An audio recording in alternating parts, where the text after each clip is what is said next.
ಕಾರ್ತಿಕನ್ನೇ party ಮಾಡಿ ಬೇರೆ ಯಾರನ್ನೂ ಹಾಕಿಲ್ಲ ಅಲ್ಲಿ. ಎಲ್ಲ ಮಾಧ್ಯಮದ ದೃಶ್ಯ ಮಾಧ್ಯಮ ಮತ್ತು ಪ್ರಿಂಟ್ ಮಾಧ್ಯಮ ಮತ್ತು ಸೋಷಿಯಲ್ ಮೀಡಿಯಾ ಎಲ್ಲ ಹಾಕಿದಾರಲ್ಲ. ಯಾಕೆಂದರೆ ಟೆಲಿಕಾಸ್ಟ್ ಮಾಡಬಾರ್ದು ಅಂತೇಳಿ, ಇಂಜೆಕ್ಷನ್ ಆರ್ಡ್ರ್ ಇದೆ ಅಂತೇಳಿ. ಬೀಯಿಂಗ್ ಅಡ್ವೊಕೇಟ್, ನಾನು ಒಬ್ಬ ಅಡ್ವೊಕೇಟ್ ಆಗಿ ಒಂದು ಪ್ರಕರಣದ ಸಂಬಂಧಪಟ್ಟಂತೆ ಗಂಭೀರವಾದಂಥ ಆರೋಪ ಇದ್ದ ಸಂದರ್ಭದಲ್ಲಿ ಇಂಜೆಕ್ಷನ್ ಆರ್ಡ್ರ್ ಇದ್ದಾಗ ಅದನ್ನು ಬಿಡುಗಡೆ ಮಾಡಬಾರ್ದು ಅಂತಂತೇಳಿ ಎಲ್ಲರಿಗೂ ಕಾಮನ್ ಸೆನ್ಸ್ ಇದು. ನಾನು ಮಾಧ್ಯಮದಲ್ಲಿ ಒಂದು ಬೈಟ್ ಕೊಟ್ಟು ಹಾಸನ ಪ್ರೆಸ್ ಮೀಟ್ ಕರೆದಿದ್ದೆ. ನಾನಲ್ಲಿ ನಮ್ಮ ಕೇಂದ್ರ ಪೆಟ್ರೋಲಿಯಂ ಸಚಿವರಾದಂಥ ಹರ್ದೀಪ್ ಸಿಂಗ್ ಪುರಿ ಅವ್ರು ಬಂದಾಗ ಅಲ್ಲಿ ರೇವಣ್ಣ ನನ್ನ ಬಗ್ಗೆ ಹಗುರವಾಗಿ ಅಶ್ಲೀಲವಾಗಿ ಮಾತನಾಡಿದಾಗ, ಡರ್ಟಿ ಫೇಲ್ ಅಂತ ಪದನ ಯೂಸ್ ಮಾಡಿದಾಗ ನಾನಲ್ಲಿ ನಾನು ಕೊಳಕು ಜನನ, ನೀನು ಕೊಳಕು ಜನ, ನಿನ್ನ ಕುಟುಂಬ ಕೊಳಕು ಜನ ಅಂತ ಹೇಳಿದ್ದು ಸತ್ಯ. ನಾನು ಮುಂದುವರೆದು ಹೇಳಿದ್ದೀನಿ ಅಲ್ಲಿ, ನಿನ್ನ ಕುಟುಂಬದ ರಾಸಲೀಲೆಯ ವಿಡಿಯೋಗಳು ನನ್ನ ಹತ್ರ ಹೇಳಿದೆ ಅಂತ ಸತ್ಯ. ಯಾಕೆ? ಪ್ರಜ್ವಲ್ ರೇವಣ್ಣನ ಕಾರ್ ಡ್ರೈವರೇ ನನಗೆ ಪೆನ್ ಡ್ರೈವ್ ಕೊಟ್ಟಾಗ ನಾವು ನೋಡಿದಾಗ ಅದು ಇದೆ ಅಂತ ಗೊತ್ತಾದಾಗ ನಾನು ಹೇಳಿದ ಸತ್ಯ. ನಾನು ಒಂದು ನಿಮಿಷ ಕೊಡ್ತೀನಿ ನಿಮಗೆ, ಇದು ಕ್ಲಾರಿಟಿ ಬೇಕು. ಯಾಕಂದ್ರೆ ಕಟ್ಟಾದರೆ ಜನಗಳಿಗೆ ಸಂದೇಶ ತಪ್ಪಾಗ್ತಾರೆ. ನಿನ್ನೆ ಪರ್ಕೆ ಹಿಡ್ಕೊಂಡು ಪ್ರಜ್ವಲ್ ರೇವಣ್ಣನ ಹೊಡೆದವ್ರೆ ಜನ. ಪ್ರಕಾಶ್ ಕಲರ್ ಕ್ಯಾಪ್ಸಿಕಮ್ ಕೃಷಿಯಲ್ಲಿ ಎಕರೆಗೆ 12 ಲಕ್ಷ ಗಳಿಸ್ತಿದ್ದಾರೆ. ನೀವು ಕೂಡ ಅವರಿಂದ ಕಲಿಬೇಕಾ? ಅವ್ರ ಜೊತೆ ವಿಡಿಯೋ ಕಾಲ್ನಲ್ಲಿ ಮಾತಾಡಬೇಕಾ?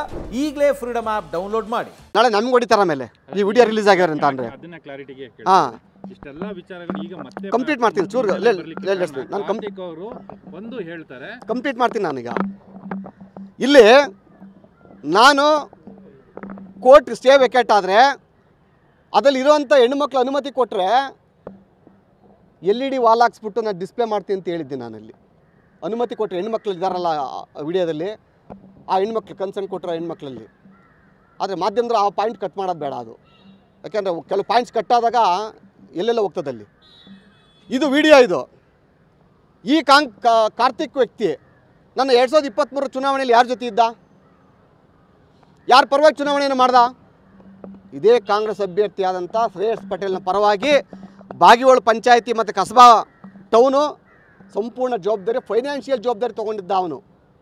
ಆತನೇ ಒಪ್ಕೊಂಡಿದ್ದಾನೆ. ಆ ವಿಡಿಯೋ ನಾನು ಸದ್ಯದಲ್ಲೇ ರಿಲೀಸ್ ಮಾಡ್ತೀನಿ. ನಾನಲ್ಲಿ ನಂತರ ಶ್ರೇಯಸ್ ಪಟೇಲ್ ಯಾವುದೇ ಕಾರ್ಯಕ್ರಮಕ್ಕೆ ಹೋಗಲಿ ಅಲ್ಲಿ ಈತನ ಉಸ್ತುವಾರಿ. ಹನುಮನಹಳ್ಳಿಯಲ್ಲಿ ರಾಜಮರ್ಯಾದೆಯಲ್ಲಿ ಕಾರ್ಯಕ್ರಮ ಇವನಿಗೆ.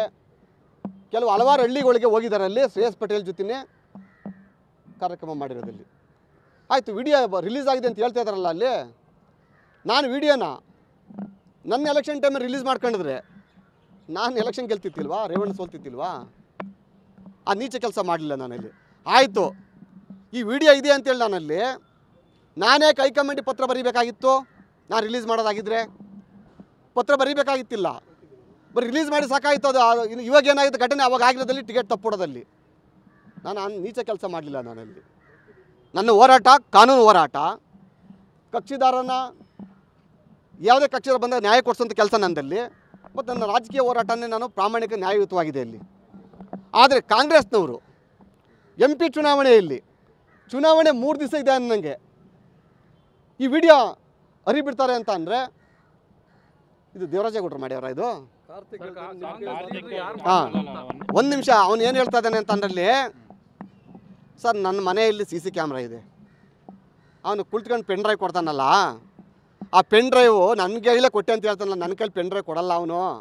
ಆ ಪೆನ್ ಡ್ರೈವ್ ಒಂದು ರೆಡ್ ಕಲರ್ದು ಪೆನ್ ಡ್ರೈವ್ನ ಕಾಪಿ ಮಾಡಿ, ನನ್ನ ಒಂದು ಪೆನ್ ಡ್ರೈವಿಗೆ ಕಾಪಿ ಮಾಡಿ ಆ ಪೆನ್ ಡ್ರೈವ್ ಮತ್ತು ಅವನೇ ವಾಪಸ್ ತಗೊಂಡೋಗ್ತಾನೆ. ಅದನ್ನು SITಗೆ ನಾನು ಕೊಡ್ತೀನಿ. ನಾನು ಏನು ತಲೆ ಕೆಡಿಸ್ಕೋಬೇಕಾಗಿಲ್ಲ ಅಲ್ಲಿ. ಸರ್ ಲೀಕ್ ಆಗೋದಲ್ಲ, ಬೇರೆ ನೋಡೋಕೆ ಅವಕಾಶ ಕೊಟ್ಟಿಲ್ಲ ನಾನು. ಸರ್ ಯಾಕೆ ಬಂದು ಹೇಳ್ತಾವನಿಗೆ ಅವನು ಇವನು ಈಗ ಯಾರ ಜೊತೆ ಇದ್ದಾನೆ ಅವನು ಕಾರ್ತಿಕ್? ಚುನಾವಣೆ ಸಂದರ್ಭದಲ್ಲಿ ಯಾಕೆ ವಿಡಿಯೋ ಲೀಕ್ ಆಯ್ತು? ಅದು ಈಗ BJP ಅವರಿಗೆ ಲಾಭ ಏನು ಅಂತ ಅಂದ್ರಲ್ಲಿ ಅದು ಲೀಕ್ ಮಾಡಿ BJP ಕ್ಯಾಂಡಿಡೇಟ್ ಅವರಾ? ಈಗ MP ಹಾಸನದಲ್ಲಿ BJP ಕ್ಯಾಂಡಿಡೇಟ್ ಇದ್ದಾರಾ? ಇಲ್ಲ JDS ಹುಚ್ಚ ಅವ್ರ ವಿಡಿಯೋ ಅವರೇ ಲೀಕ್ ಮಾಡೋಕ್ಕೆ ಅವ್ರಿಗೆ ಹುಚ್ಚ ಮೆಂಟ್ಲ ಅವ್ರೇನಾರ ಅವರು? ಇಲ್ಲಿ ಬೇಕಾಗಿದ್ದು ಲಾಭ ಪಡೆಯೋಕ್ಕೆ ಬೇಕಾಗಿದ್ದು ಕಾಂಗ್ರೆಸ್ ಅಭ್ಯರ್ಥಿ. ಆತ ತನ್ನ ಗೆಲುವಿಗೋಸ್ಕರ ಹೆಣ್ಣು ಮಕ್ಕಳನ್ನ ಶೀಲವನ್ನು ಹರಣ ಮಾಡಿದ್ದಾನೆ ಹಾಸನ ಜಿಲ್ಲೆಯಲ್ಲಿ.